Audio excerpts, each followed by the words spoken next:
welcome everybody to our 8th episode of the Civil Matters podcast.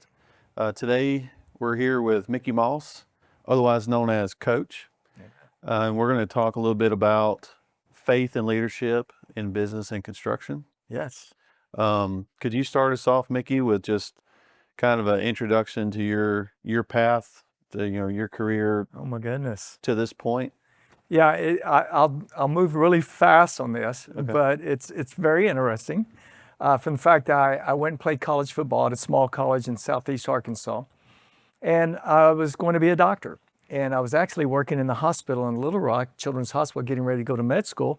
I saw football lights one night, driving home, and I wanted to coach football. That's the message I got. I got a friend on the phone, a guy that used to coach me. He offered me a position in Northwestern State, Louisiana. Got into football coaching. 33 years later, I walked away from it. And then I got an opportunity. Someone else invited me, took a chance on me, but invited me into this world of business excellence, coaching, and leadership development. 33 years. 33 years, yeah. Was that all high school? First 5 years were college. Okay. I went from we would say, changed mascots. So I went from a screaming demon to the University of Texas Longhorns. And then I got into high school football. And so we would be like a military family. So I went, if the journey itself was 2 years in Natchitoches, 3 years in Austin, 2 years in Killeen, 2 years in Magnolia, 4 years in Hamburg, 4 years back in Austin. And then we made the move to Dallas, and my family has been in the same home now since 2002 in Rowlett, Texas. Nice. So. And then how long have you been doing the business leadership? 7 years. 7 years. 7 years. Andy White with U.S. Leadership convinced me that as a successful football coach and athletic director, the skills that were utilized in building programs translated into building business excellence and leadership development. So I didn't believe him at first. It took me a while to fully comprehend and just to be able to see the big picture. And so for 7 years now, I have been, for 5 years with U.S. Leadership. Andy suddenly passed away 2 years ago. Andy was a big impact here in the Dallas-Fort Worth in the construction industry. Huckabee Architects, Rogers O'Brien, TD Industries, Micon, Hill & Wilkinson, O'Brien Architects. There's a long list of them, Gordon Highlander, Tally Riggins. All of those, Andy was very implemental in helping them not only get started, but getting off the ground and building them into a great company. And so he just taught me and invested into me. And I'm very grateful for what Andy did in my life. So 2 years ago, after he passed away, I decided what I'm going to do. And I said, well, the Lord's got me on this path, and it just put it on my heart, go back to my clients and put a proposal together and see what would happen.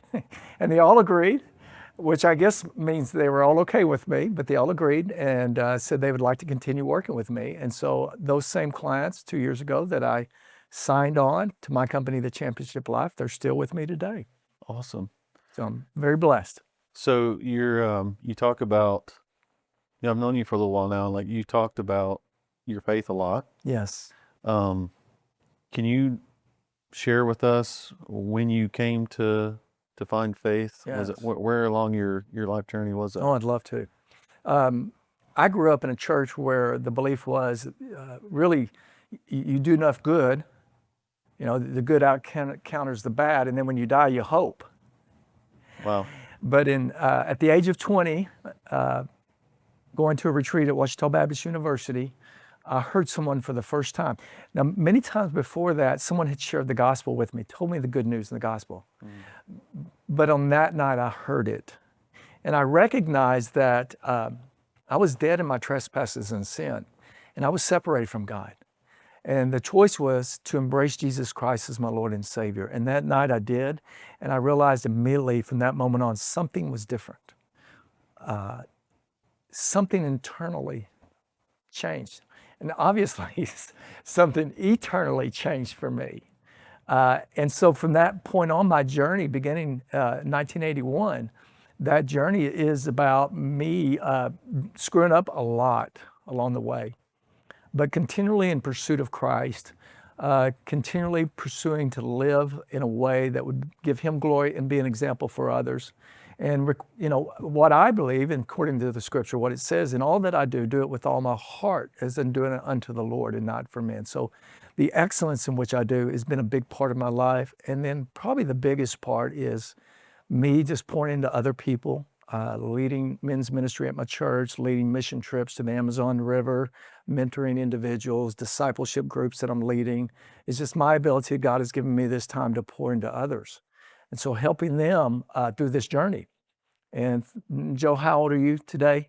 43. 43. So I'll be eligible for Medicare this year. I think that's what it's called. At age 65. I turned 65 in August.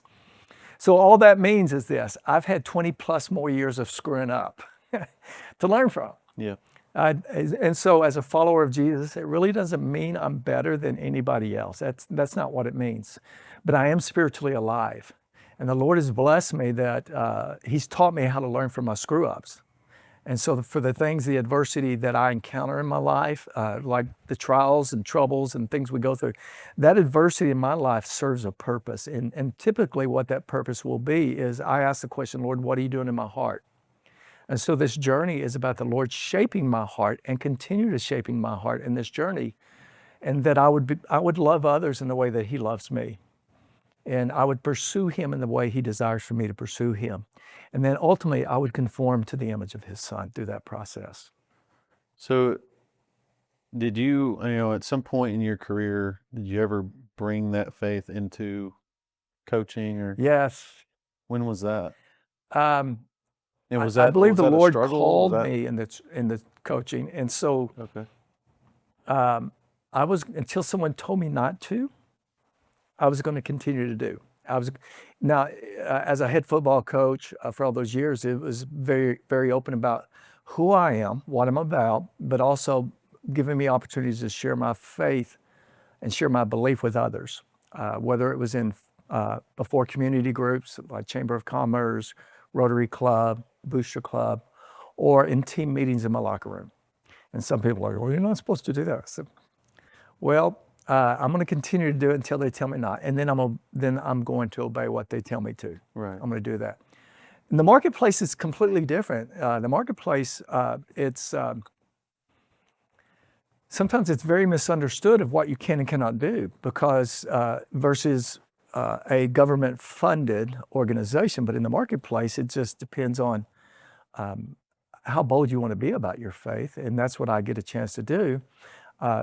We definitely don't hire and fire because of faith, but we don't hide our faith either. And so my ability to go in and, let's say, do one-on-one coaching with individuals, and I've been very blessed to do a lot. Basically, it goes around these three questions. The first question would be, who are you? So that question, can get really deep. And what we're talking about, what do you believe about why you were created? Or do you believe you were created for a purpose? What are the things that your convictions and your values, which come from your convictions, and where do those originate from? And then it's about what's important to you. Like, how do you set your priorities? How do you determine your time? And in that, we start describing things like, well, I'm a husband and I'm a father and I'm a friend well, what else is important to you? So, well, my faith is important to me. And so that opens the door. They say, well, tell me more. That faith is important. And they say, well, and then they begin to share. And so, which gives me the opportunity for me to ask, because you have told me this is important to you, then let me ask you this. So being able to segue that into shaping a person's direction in life. Again, that direction is towards excellence. That direction is impacting and leading others in a way that they want to be led, which is this question. I love asking this question. So your leader, which one of these characteristics, this is an interesting question, which one of these characteristics would you not want? Would you say, I don't want this characteristic in my leader? Love, joy, peace, patience, kindness, goodness, gentleness, faithfulness, self-control. Which one of those you say, I don't want that one in my leader? I mean, there's not really one that you'd want to get rid of. I mean, they're all Yeah. good. No, They're that's all not fruits of the Spirit. exactly. And so when we realize where these come from, uh, which I'm pretty sure your company has a set of core values, and we look at most companies' core values, and we like, where did those originate from? We look at business excellence, and when we really break down what is business excellence and what is a great culture, we begin to look at the components of that, and we realize, where did these things come from? And we can look back, well, these are biblical values. These are the values that Christ himself espoused for us. Let me give you an example. I asked this question too, and I know I'm talking a lot. No, you're good. But sometimes I can't talk a lot. No, go for it. Here's another question, like, what are the two traits that Jesus himself claimed that he possessed, or ascribed, another way to say it, Jesus ascribed to himself?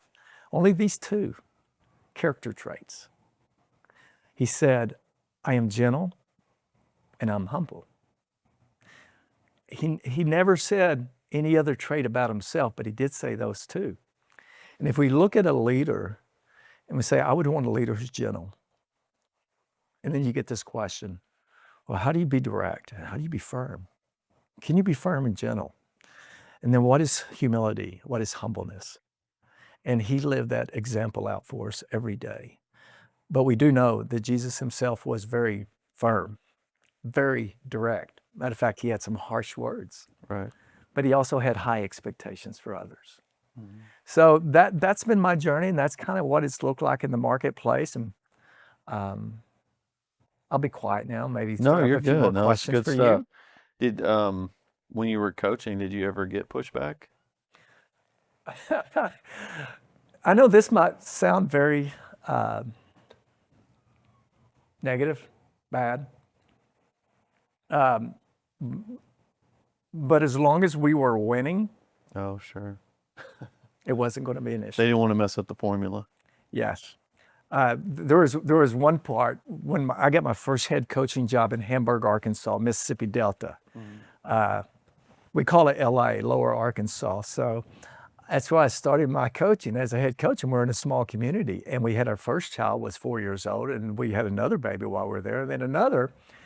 And so they asked, are you going to put your kids in school? My wife and I my wife first and I had decided that we have 18 years to invest into our children. And we have been blessed to be able to do that. And we had it on our heart, the passion to do that. So 1994, a long time ago, we started homeschooling our children. And I was a head football coach. And I went home to my wife and I said, well, somebody asked me about that today. And she asked me, would you think this is going to be a problem? And I said, Sarah, as long as we're winning, it's not. But if we're not winning, it will be. Really? Yeah. So we just happened to do really well, take a losing program, a program that had won 2 games a year for 8 years.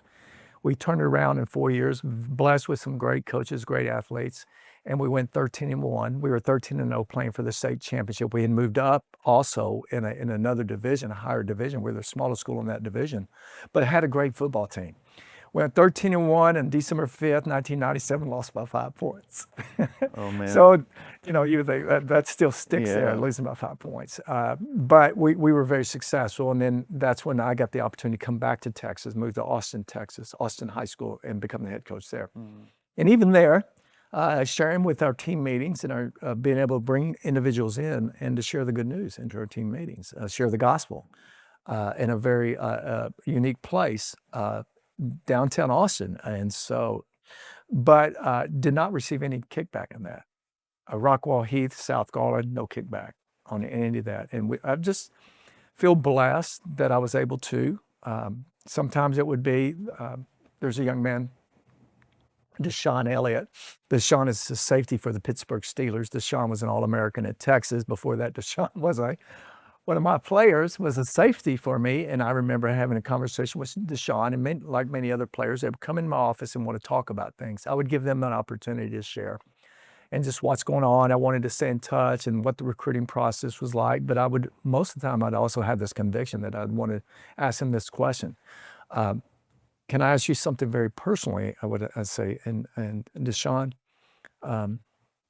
if you died tonight, if something happened to you tragic, I know it won't, but if it did, what do you think would happen? Do you believe in what happens to your soul? Do you believe, what is that? And he began to share it, and he said, don't worry, Coach. I still remember Deshaun saying, Coach, don't worry. I've already given my life to Jesus. Oh, awesome. But just opportunities like that. Yeah. And I was in a community, Rockwall community, which embraced that in reality, but I never was trying to be very pushy. I was just trying to be authentic. Right. And my greatest desire was going to be what is best for that young man. So, what about on the corporate side, business side? Have you run into more or less or about the same? The business world is very similar to the athlete world. Matter of fact, you get a lot of CEOs in construction who would probably make great football coaches, great head coaches. And I also get an opportunity, and I don't assume everyone I meet with is a Christian, but what I will ask them, what do you believe about this? And once they share with me, it doesn't change my approach to them because we're still working on those things, how they plan their time, how they understand their self, how are they viewing others. We still go through the process, but at some point in time, I've developed a relationship with them. I just asked their permission. I said, could I share with you my story? And in several cases where I've done that, where they were self-proclaimed agnostics, they said, I'd love to hear about it. And I could also go back later and I could communicate to them and let them know how I'm praying for them, and they would be very grateful for it. They just chose not to take that path, but they allowed me to share.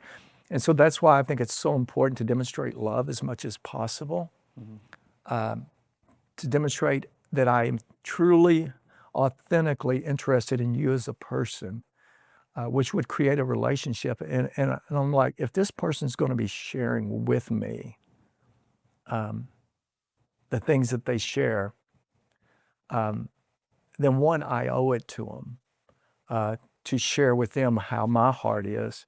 But two, I owe it to, I want to love on them. And I want to stay a relationship with them. In two cases, one was a company that no longer quit working with you. They quit working with U.S. leadership. But another was the person who moved off to New Hampshire, left here, moved to New Hampshire, and we stayed good friends. And we would, and now he lives in Albuquerque, New Mexico, and we stay in touch with each other. But he's agnostic, because just because of what he believed or just because of where he was doesn't mean my care for him needs to end. Right. If I truly cared about him, then our relationship was real, and I wanted to stay engaged with him as a person. So I've never received any kickback on that. Have you seen many businesses where the leadership, is looking for ways to incorporate faith into the business respectfully? Some just want to do it in their everyday lifestyle. Sometimes I'll volunteer and let them know. There's at the Hope Center here in Plano, there's an institution called First Liberty. It's a legal law firm that really can help equip companies, and this is where you can take your faith. This is how bold you can be about it. Hear the limitations, but also hear, or as far as your employees, what they have the freedom to do. And so we live in a world, they're very careful of how bold they are. But let me give you an example. Let's just say we have a leadership team meeting that's going to start at 7 a.m. I can go in there, or let's just say I'm the CEO owner. I can go in with my team or announce them, listen, we're going to I'm going to be in here at 6:45, and I'm going to have a prayer time at 6:45 to 7. You can come in at 7 o'clock. You can come in at 6:45. The door is open. If you want to join us, you're welcome. But don't feel obligated. Our meeting's not starting until 7 a.m. And so it's a way to give an invitation, but be very clear. It's not required for you to be here, but I just want to let you know that you're welcome. You can do things like, on your wall, you put core values. I think of a great one out of Proverbs 22:1 would be a great message on the wall that nobody's put. Yes, it's a good name is greater than silver and gold. To be esteemed is better than great riches. Like, man, a good name. Yeah. A good name. And that communicates immediately what's important. That's more important for me than anything else. And so then you get to define what that looks like. Yeah. All good advice. It seems to me, this might be a little touchy, but I feel like more and more, like just as society as a whole, becoming less tolerant. Yeah. Are you seeing that? 'Cause there are some pockets that it seems to be a little bit of revival and whatnot, but Yeah. Generally speaking, it seems like there's We're and where we live here in Dallas-Fort Worth area, for a lot of places, is still embraced. Yeah. I think there is some fear that may not be legitimate, but it's just kind of because of you hear and the lawyers get involved, and you look at corporate HR. Man, I run something called a convene group, and we had a great speaker to our group this last week, and his name was Brett Billups, and he is retired, but he wrote a book called Biblical HR. okay. And I began digging through that book, and I first met Brett, and after reading the book, I asked would he come speak to our group, and to speak to him of what does a true HR program look like. He had been an HR director for years for Kraft Food, and he moved down in this area, but was struggling with the corporate feel of that. And then Austin Industries, he was hired as their HR director and did that, I believe, 5 years. And then he went to work for Marketplace Chaplains. But during that process, he started collecting his thoughts and what he believed in, the issues you run into in an HR department and what HR was designed for is, in reality, this is how we should approach our people. Because everyone shows up for work, and we all have a lens in which we view everything through, and we filter things through, and at times there can be baggage we're bringing into our work. And so as people, we're not fully just absent of human behavior. Machines don't today run themselves. Systems don't run themselves. We engage with people every day, and people make choice. People are messy, and people make choices when they come to work, that the effort that I'm going to put in. But they also have a home. And so I'm just going to speak for men in general. So us as men, one of our challenges is how we define winning. And one, winning in our home, and the other is winning in our business. Yeah. And we tend to establish a worth upon ourselves in light of those two things. And when they're out of balance, they impact each other. And really it comes down into, our heart. And we're all struggling with things in our life. And there are anxieties in our life. There this pressure, in particular, Joe, in your position, Yeah. the weight and the burden of leadership when you're the owner, what that's like. Most don't understand that. And in reality, most can't experience that. At the end of the day, someone else can move to another job. But for you, you've built this company. And for you, you're investing in people. And you really have a love, and you want them to do really well, and you provide opportunities, and you create dreams where they can look and see, this is what I want to become. And so you provide training and development for those individuals. But at the end of the day, they still choose. this company's offering me more money, this or that, or whatever they're going through. But for the owner, it's this burden because you know what you do impacts families. Right. And that's the other thing you could, the way you could view it is, will I be a blessing or will I be a burden? Now, with the understanding that we are in a transactional relationship, we hire a person to do a skill which we compensate them for, but there is an expectation for them to do it well, and we set those expectations, and if they don't meet those expectations, we communicate clearly. We call these performance plans. But a legitimate performance plan is to clearly communicate those things to them, and then hopefully they rise to that. And some of the sadder stories are when you see things happen as a result that they choose not to. Mm-hmm. It's the same thing with athletes. And the athletes quit, and then because they're making the wrong choices in their life, or you had to remove them because they did some things that hurt the team with honor, and they brought dishonor. And so it just kills you because you want what's best for them. And most people don't understand that about an owner. We really do love our people, and we really do want them to do well. And the best thing we can do in our company, besides loving our people, is to make sure everybody is giving their best. Yeah, it was something I struggled with early on. I think we had a couple conversations about it, is how to show faith in the workplace in a respectful way. And there's a few, initiatives that we have just to love on people. And like our philosophy is, we're people first. Yeah. We're not, insert whatever title you want. We're not that first. Yeah. We're a person first. We're a dad. We're a mom. We're a brother. We're a son. And so what I kind of came to was you kind of alluded to it earlier, is trying to exhibit those fruits of the Spirit in everything that we do. I don't have to go and ask everyone to pray for them that day.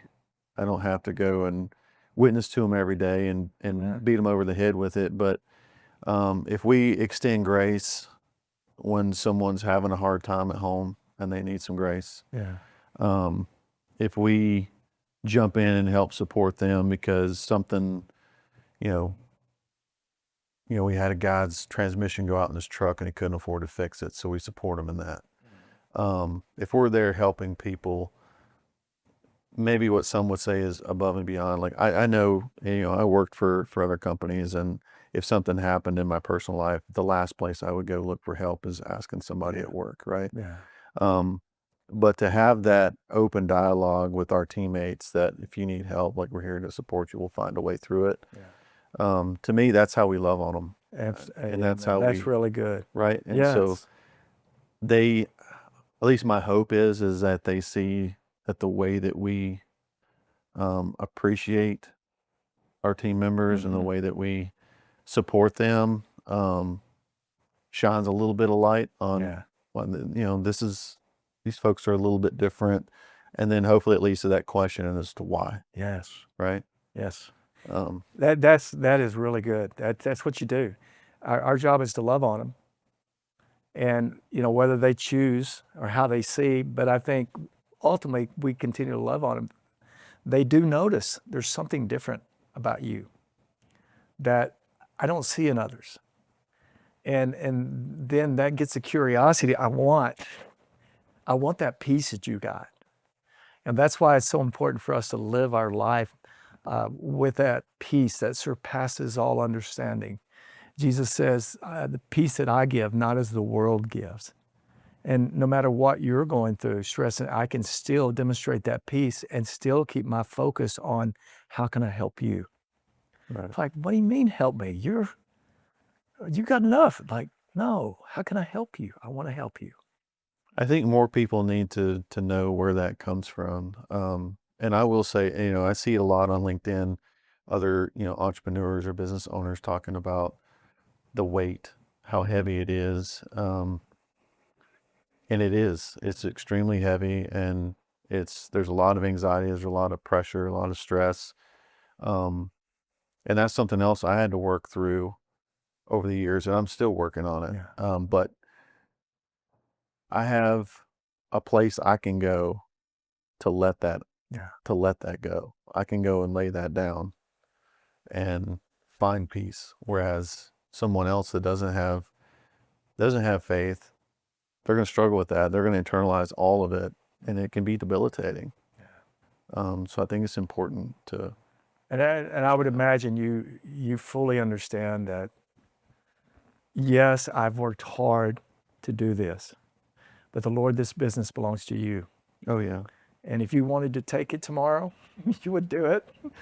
I may not like that, but I'd be okay. Yeah. I'd be okay. And so in what you do, how you honor the Lord, how you serve your people, that's very important. Because it is His. That's right. And the more I try to hold on to it, then that creates more anxiety in me. And your ability to release. What you do know is this: you know what you do, and your challenge is to do it the best of your ability. But there are things that you can't control. That's right. And as owners, we want to, but the things that are out of my control, I can't carry those weights. Jesus says, take my yoke upon you. And then He says, this is where He said, I'm gentle and humble. He said, for my load is easy and light, for I am gentle and I am humble. And that's what we do. We take the burden off us and say, okay, Jesus, give us yours. Right. As long as I live my life like that, I'm going to be okay. And at the end of the day, it's, what does this have to do with eternity? And that's the most important thing. Right. I mean, he's never going to destroy you. He's not going to let you be destroyed. There's always another page to turn. And that's for anything in life, whether you're a business owner or not. Business may be successful, it may not, but at the end of the day, my relationship with Him is the same. Yeah. And I'm not going to be destroyed, so to speak. Amen. There's always another page to turn. Yes. That's really good. So if you can, there's tomorrow. There's always a tomorrow. there's tomorrow. There's always grace in the morning, right? So how do you start your day? What's the best way? What would you say? How do I start my day? Yeah.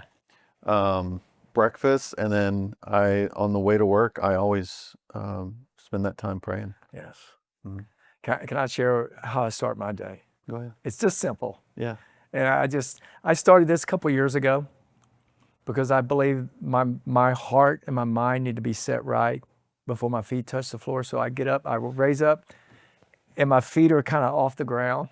I got a higher bed, and I sit there and I just sing a song of praise, of gratefulness.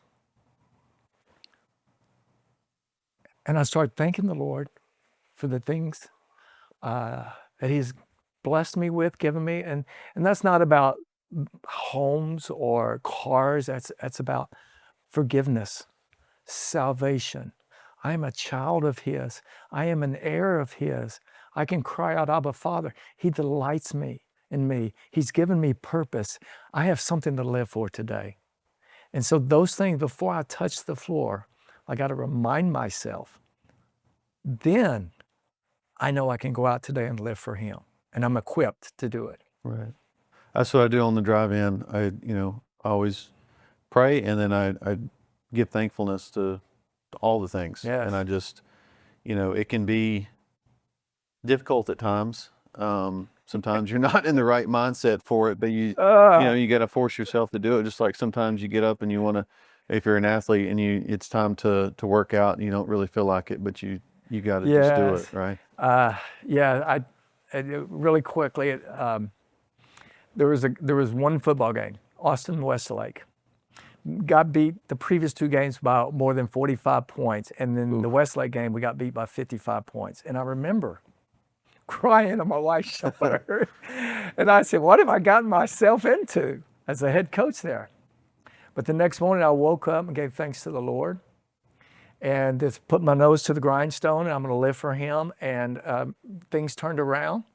But it was what sometimes we say, what have we gotten ourselves into?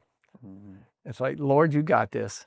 That's right. I know I'm supposed to do my part, Lord, because you said you'd do your part. That's all we can do, right? Each Right. day, do our part, put in the work, and whatever happens after that is Yeah. that's what life is. and Amen. You just move on. That's a great way to live. Well, I appreciate you coming. I appreciate you talking to us. Thanks, Joe. Yeah. I'm thankful for this invite. Yes, sir. So